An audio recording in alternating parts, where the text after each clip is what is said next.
नमस्कार। इरोजिव गैस्ट्राइटिस ये गैस्ट्राइटिस का वो रूप है जिसमें जैसे ही आप खाना खाते हैं पेट एकदम फूल जाता है। पेट के फूलने के साथ साथ पेट में भारीपन, थोड़ी सी मरोड़ जैसी लगती है। इस कंडीशन में लैट्रिन धीरे धीरे करके काले कलर की होना चालू हो जाती है। लैट्रिन में थोड़ा थोड़ा करके खून आना चालू हो जाता है। हेमेटोमेसिस एक कंडीशन होती है जिसमें जो खून है वो उल्टी के साथ में थोड़ा बहुत आता है, और मेलेना जिसमें लैट्रिन का कलर भी काला होगा और थोड़ा थोड़ा सा ब्लड के टिंचेज उसमें दिखाई देना चालू हो जाते हैं। इसके साथ में पेट में लगातार भारीपन, पेट में लगातार दर्द या फिर मरोड़, और साथ साथ में वजन का लगातार कम होता चले जाना। और यह समस्या यहां पर रुकती नहीं है। शारीरिक समस्याओं के साथ साथ कई प्रकार की मानसिक परेशानियां भी इस इरोजिव गैस्ट्राइटिस के साथ में शरीर में प्रेजेंट होना चालू हो जाती हैं। अब सबसे पहले हम देखेंगे कि ये इरोजिव गैस्ट्राइटिस का मतलब क्या होता है। ये इरोजिव गैस्ट्राइटिस का मतलब है यहां पर गैस्ट्राइटिस तो है ही, मतलब जो खाने की थैली है, इस खाने की थैली में ये हो गया मुंह, ये हो गया आहार नाल, और ये हो गया आमाशय, जिसको हिंदी में आमाशय बोलते हैं, अंग्रेजी में स्टमक बोलते हैं, और इसी को गैस्टर बोला जाता है लैटिन में। और ये जो गैस्टर है, इस गैस्टर में जब सूजन आती है तब इस समस्या में जो नामकरण किया जाता है वो होता है गैस्टरपरआइटिस। और आइटिस का मतलब 5 चीजें हमने पहले भी बताई हुई हैं। यहां पर सूजन रहेगी, दर्द रहेगा, लालामी रहेगी और गर्मी रहेगी, और साथ में कार्य क्षमताएं कम होना चालू हो जाएंगी। ये 5 लक्षण ये जब आएंगे तब फिर इन 5 लक्षणों को कहा जाता है इन्फ्लेमेटरी चेंजेस, और इन्फ्लेमेशन को आइटिस से डिनोट करते हैं। और गैस्टर पर जब आइटिस लग जाती है तो ये गैस्ट्राइटिस तो हो गया, अकेले सूजन और ये 5 सिम्टम्स होने के कारण ही। लेकिन इरोजिव गैस्ट्राइटिस कब कहा जाएगा? जब आमाशय में जो अंदर की परत है, जो आमाशय है ना, ये 4 परतों से मिलकर के बना हुआ है। जैसे हम ये पेपर ले लेते हैं, इसमें 4 पेपर हमने ले लिए कि ये 4 पेपर हैं, 1 2 3 और ये 4। अब ये चारों पेपर एक के ऊपर एक इस तरीके से रख करके अगर हम एक ट्यूब लाइक स्ट्रक्चर बना दें, और वो ट्यूब लाइक स्ट्रक्चर जो है ये ऐसे करके बनाया हमने। अब ये इसमें परत कितनी है? ये परत ऊपर से लेके नीचे तक 4 परतें हैं, पूरा ऐसे करके गोल। अब अंदर की जो परत है, इस सबसे अंदर की परत को बोला जाता है म्यूकोसल लेयर। Mucosal layer. और इस म्यूकोसल लेयर में जब सूजन आती है तब बोला जा रहा है गैस्टर पर सूजन, और सूजन के साथ में ये बाकी के 4 लक्षण, और तब फिर बोला जाएगा गैस्टर पर इन्फ्लेमेशन, मतलब गैस्ट्राइटिस।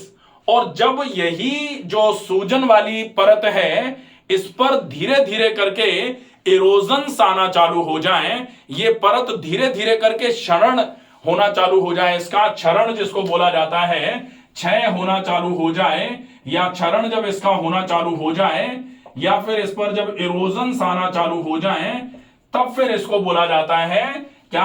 पहले लिख दिया जाएगा इरोजिव।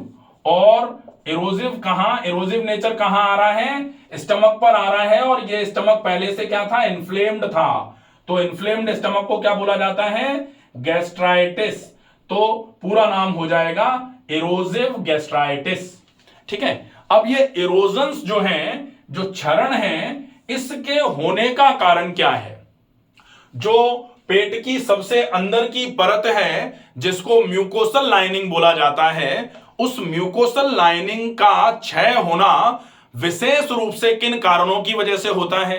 तो सबसे बड़े कारणों में एक कारण होता है एनएसएड्स। एनएसएड्स मतलब non steroidal anti inflammatory drugs, जिनको लोग भर भर के आजकल दर्द निवारक के रूप में खा रहे हैं। जिनको घुटनों में दर्द है उनको दिया जा रहा है, जिनको कंधे में दर्द आ गया उनको दे रहे हैं, फ्रोजन शोल्डर के केस में दे रहे हैं।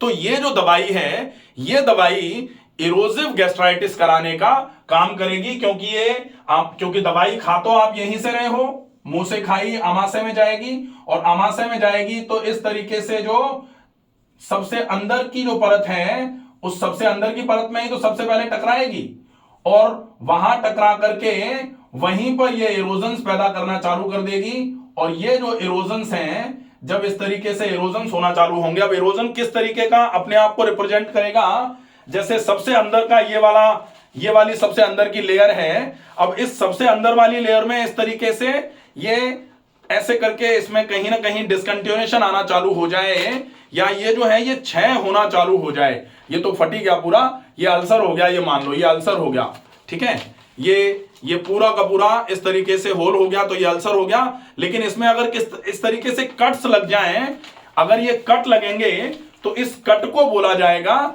यहां पर इरोजिव चेंजेस आ रहे हैं, क्षरण हो रहा है। और ये जो क्षरण है, इस क्षरण का सबसे बड़ा कारण एनएसएड्स होते हैं। तो सबसे पहले नंबर पर कारण होगा NSAIDs, non steroidal anti inflammatory drugs. ये दूसरे नंबर पर जो कारण होता है, वो कारण होता है आपका अल्कोहल।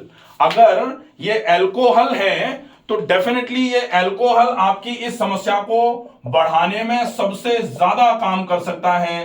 तो जो लोग अल्कोहल कंज्यूम कर रहे हैं, उन लोगों को यह समस्या सामान्य तौर पर बहुत ज्यादा देखने में आती है, इसलिए इससे बिल्कुल बचने की कोशिश करी जाए। तीसरे नंबर पर होता है एसिड का हाइपर सीक्रेशन। तो जब बहुत ज्यादा एसिड या बहुत ज्यादा जिसको पित्त बोला जाता है, वो सीक्रेट होना चालू होगा, तो ये हाइपर एसिड जो है, ज्यादा कंसंट्रेशन ऑफ एसिड जो है, जब यहां स्टमक के ल्यूमन में रहेगा, तो ये स्टमक के ल्यूमन को धीरे धीरे करके खाना चालू कर देगा। तो hyper secretion of gastric acids भी इस इरोजिव गैस्ट्राइटिस के लिए एक कारण बन सकते हैं। इसके अलावा कई प्रकार के ड्रग्स और भी होते हैं, जो अगर उपयोग में लंबे समय तक लिए जाते हैं तो वो इरोजिव गैस्ट्राइटिस कराने का कारण बन सकते हैं।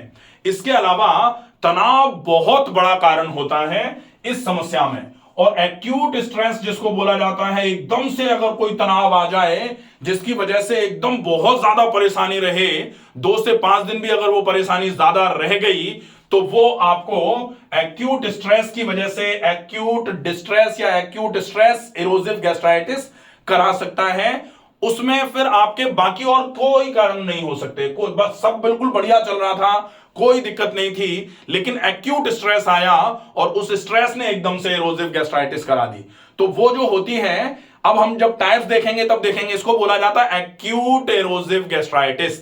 तो इरोजिव गैस्ट्राइटिस जब हम देखते हैं तो ये सामान्य तौर पर 2 प्रकार की होगी। अब 2 प्रकार में कौन से प्रकार हैं? एक तो होगा एक्यूट स्ट्रेस, दूसरा है एक्यूट इरोजिव गैस्ट्राइटिस, और दूसरा है क्रॉनिक इरोजिव गैस्ट्राइटिस। एक्यूट इरोजिव गैस्ट्राइटिस बहुत जल्दी क्लियर भी हो जाती है, और क्रॉनिक गैस्ट्राइटिस को ठीक होने में थोड़ा सा ज्यादा टाइम लगता है। नेक्स्ट जो भी प्लानिंग होगी वो हम पार्ट 2 इसका इरोजिव गैस्ट्राइटिस का बनाएंगे, उसमें हम पूरा का पूरा डिटेल में इसको कैसे ट्रीट कर सकते हैं